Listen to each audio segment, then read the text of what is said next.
from DSPA Asia Rembuan.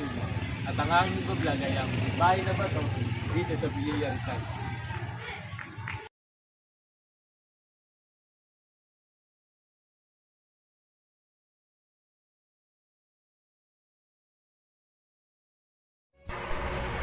Ang bahay na bato sa Pililla Rizal ay isa sa mga natitirang pamana ng panahon ng Espanya sa bayan.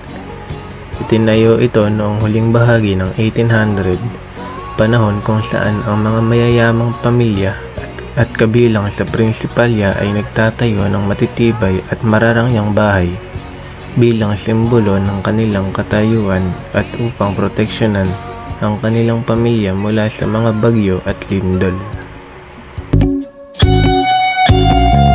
Nang magkasama